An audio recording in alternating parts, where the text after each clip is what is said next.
Grabe ito. Meron po nakakagulat na pahayag si Senator-elect Tito Soto. Matagal na senador, dating Senate President. Aba ang kanyang paniniwala. Pag hindi daw natapos itong impeachment ni Sara Duterte itong buwan ng June, nasako pa rin ng 19th Congress, tapos na ang impeachment. Wow! Ito, pakinggan nyo ito. Kakaiba itong balitang ito at parang nakakabahala. Akala ko ba kaalyansa ito ng administrasyon? Napabor sa impeachment, pero bakit siya hindi? Ito yung sinasabi, Sa impeachment rules, kailangan tapusin.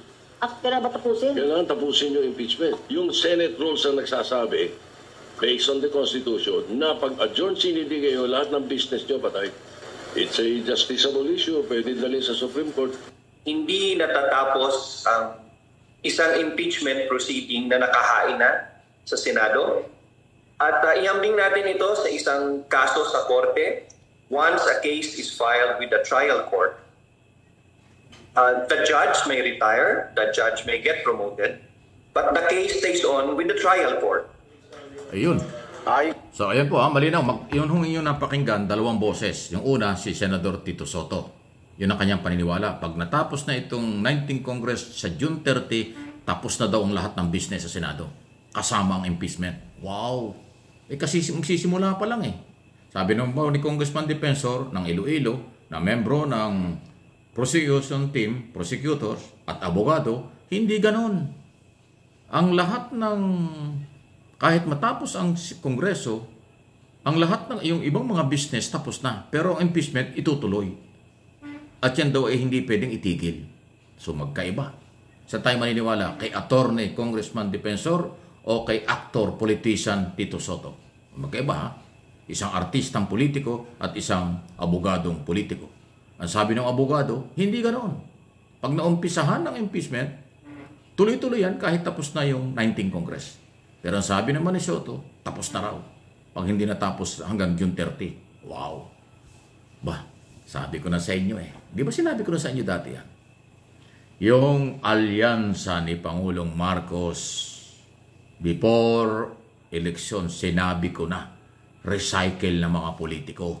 Kaya nga hindi ko sinuportahan ng 100%. Actually, binoto ko dyan sa alyansang yan, apat. Dalawa lang ang nanalo. Hindi ko talaga sinuportahan kasi yan ang nakikita ko Yan ang nakikita ko na ganyang mga statement. Na yung alyansa, mag-iiba-iba yan, magbabago-bago yan, lulutang ang kanilang pagkatao pagkatapos ng eleksyon. Anong nangyari? Naglulumiyad ng katotohanan. Di ba? Kasi yung alyansang binuo, for election lang yun. Pero ang prinsipyo ng mga yun, magkakaiwalay. Kunwari lang iisa dahil iba-ibang partido yun Si Soto, National People's Coalition yan. Di ba? So hindi po ako nagkamali na sa halip yung mga senador na nanalo sa ilalim ng coalition ay dapat susuporta sa administrasyon. Although ayaw ni Pangulong Marcos ng makialam sa impeachment. Pero ito, senador-elect ito Dapat kasama siya sa senador judge. Kasi mag-uumpisa sa June 3, manunumpa yung mga dating senador para simulan ng trial. Tapos sa July, papasok na yung mga bagong senador, bagong congressman, manunumpa ulit yung mga bagong senador judge kasama si Soto para maging senador judge. Paano magiging senador judge yan? Ang kanya palang paniniwala, tapos na yung impeachment. Hanggang June 30 na lang ang 19th Congress. Diba? Grabe yung mga nangyayari, Di parang nakakadismaya. Again, from day one, sinabi ko na, naging recycle yung mga kandidato ng alyansa kung saan-saan lang nanggaling. Yung iba dyan, nagbalimbingan lang. Yung iba, nagsip-sip lang yan. Wala talagang 100% na susuporta sa administrasyon. Nagkunwari lang ng eleksyon. Ngayon, tapos ng eleksyon, nanalo na at yung iba natalo na, kanya-kanya na naman. Hindi ako nagkamali. Lumulutang na ngayon. Magiging senador judge si Soto, pero ganyan ang statement. Ang kanya palang paniniwala pagdating ng 20 Congress, wala nang impeachment kasi tapos na raw yung 19 Congress. So pupunta pa yun ng Supreme Court, debate na naman, away pang laking gastos, di ba? Puro gastos ito, mga proposal ng mga ito. Dapat pag naumpisahan, tapusin na. Guilty or not guilty, tanggapin natin kung ano ang pasya. Ganoon. Hindi yung mga senador judge, Sila yung mismong parang kumukontra. Parang ang paniniwala nila ay wala nang dapat pag-usapan. Ay anong klaseng hustisya? Justice for Filipino people. Kasi silang may-ari ng pera, sila ang mamamayan. Pero bakit ganito ang galaw ninyo? Saan kami maniniwala? Pero ito yung aking pangako. Kayong mga followers ko, subscribers at viewers po ng aking mga channel, YouTube and Facebook page, Mike Abby Opinions Channel at MA Pinoy TV. Diyan lang kayo, paninindigan natin kung anong tama. Ipapaliwanag ko sa inyo kung anong nangyari. Sasabihin ko kung mali o tama kayo ng mga ginagawa. At ating bibigyan ng mga opinion at analysis ang lahat ng mga nangyayari. Ngayon pa lang po, lutang na yung mga sinasabi ko na talagang hindi mo pagkakatiwalaan ang mga taong ito. Lalabas ang totoong pagkatao pagkatapos ng eleksyon. Ayun na nga. Sa halip na manahimik, dahil sila yung magiging judge, ang dating sila pa yung statement ay nakakadismaya. Nakakapanghina ng loob sa naghahanap ng katarungan.